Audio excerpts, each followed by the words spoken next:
you're going to have an NBA Finals, and the Warriors, showing their resiliency and their greatness, and Steve Forbes' friend is the Raptors coach or what. You got all that.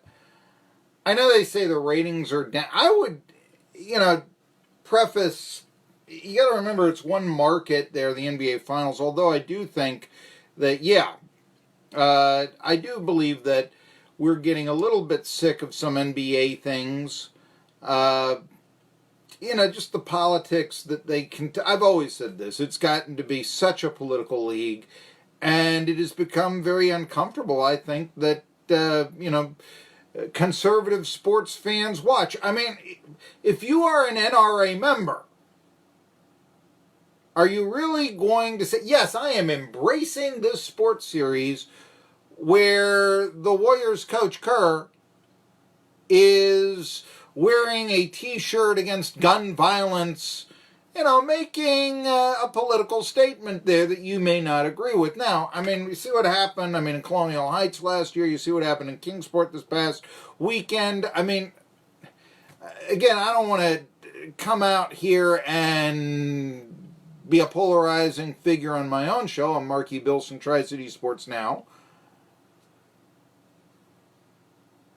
We can talk about, well, what if you banned guns and all? Would they be building bombs for terrorism aspects? You can discuss those things. I think they're very important to be discussed. But the question is, when you're doing it in a sports setting, can turn some people off. You saw what happened with the NFL. Boycott the NFL! That really died out, and the reason why Colin Kaepernick isn't playing anymore. He wasn't any good, which is the main reason he's not. But, yeah. Kneeling for the anthem, and I know, you get these people, they're upset that someone kneel for the anthem, but they don't care about blah, blah, blah. All right. I get it. But still, you're really polarizing yourself, and I think that's one of the reasons also why, in my opinion, NBA popularity has peaked. When you hear LeBron James say that the president is appointed, well, what if you are a Donald Trump fan?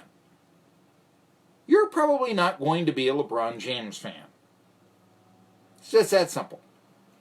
All right. But that really, I don't think, was the story of the day yesterday.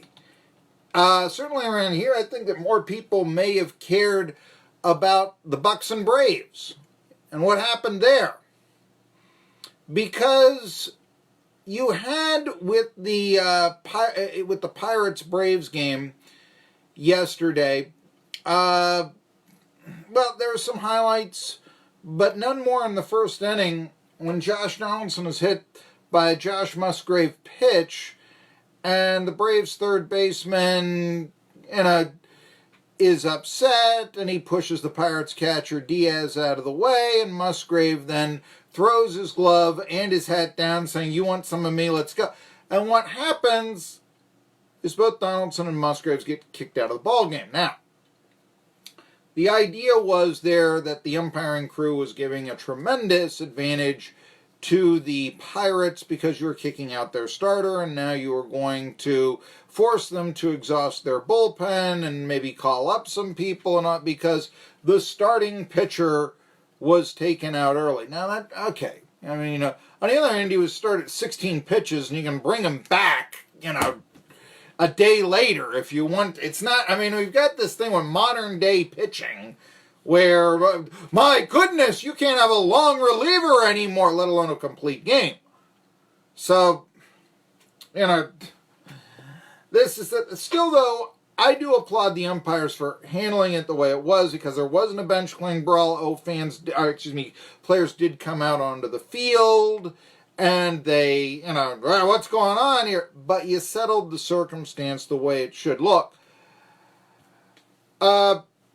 I'm going to tell you, I want to do this show objectively. I don't want to do it from the standpoint of, I'm an old Pirates fan, but I do know baseball history, and I can tell you back, in the early days of divisional play in baseball, there was probably no better rivalry. I don't want to hear about Cubs-Cardinals. I don't want to hear about Dodgers-Giants. I don't want to hear about Yankees-Red Sox.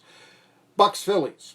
Pirates and Phillies. They always went to the playoffs. Look at the success these two teams had from 1970 to 1983. There were all but 2 years that they made the playoffs, and there were generally 81 they had a divisional playoff because of a strike that forced the season into a split season. But you had I think it was between 81 and 70.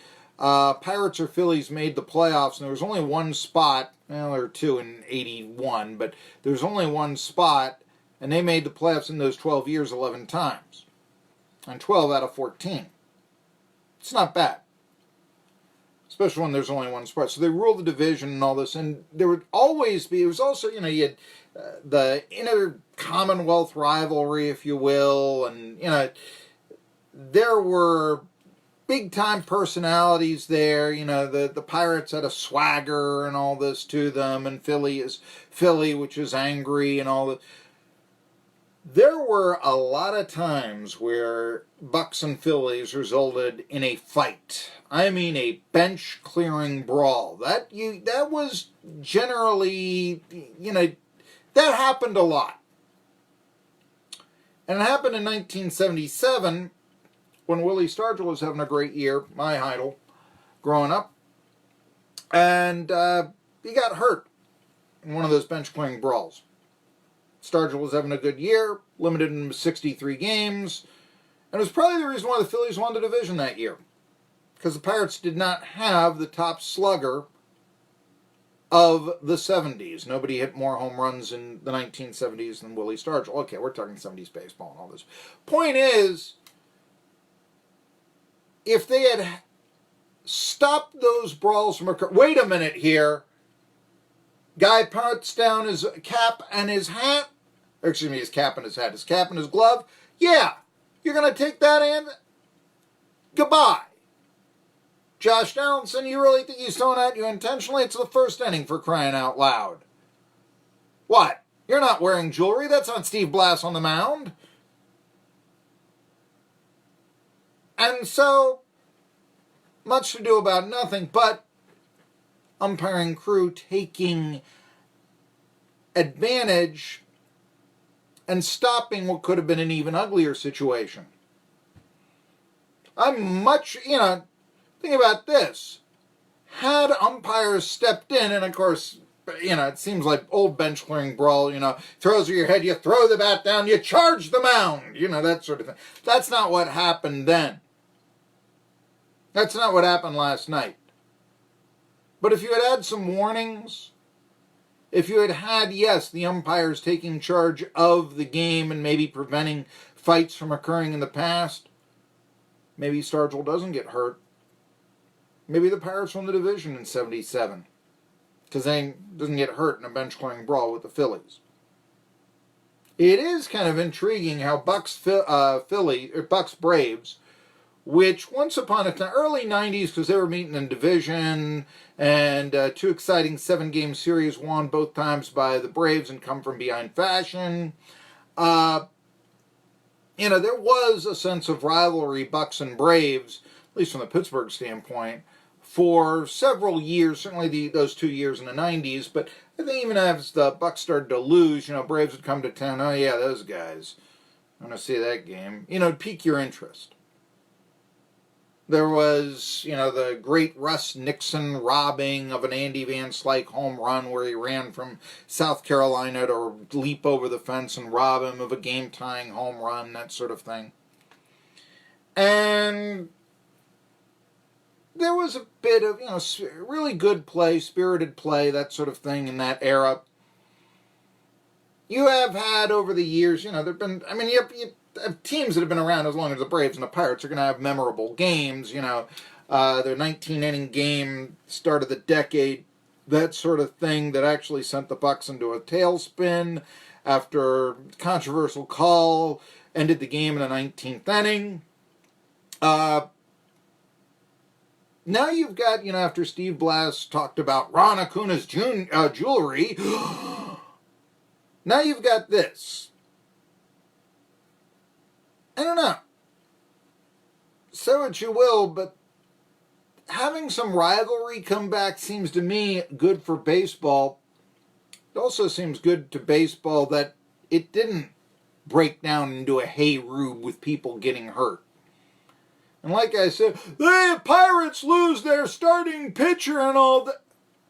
How about doing something like moving a pitcher up in a rotation? You know, they used to go on 3 days rest, guys, and throw complete games. And how about bringing Musgrave back? He threw less than 20 pitches in a day or two. You can work this out. Not the end of the world. Come on. Asian House Vol Talk with Caleb Calhoun is coming up next. Lots of Vol news. They're recruiting 14-year-olds. Could Blackshear come to Knoxville? What about my take that Vanderbilt's now a better athletic program than Tennessee? Talk to it all with Caleb Calhoun after this. Guy fed up with clothes that don't fit? Here's a tip. Head to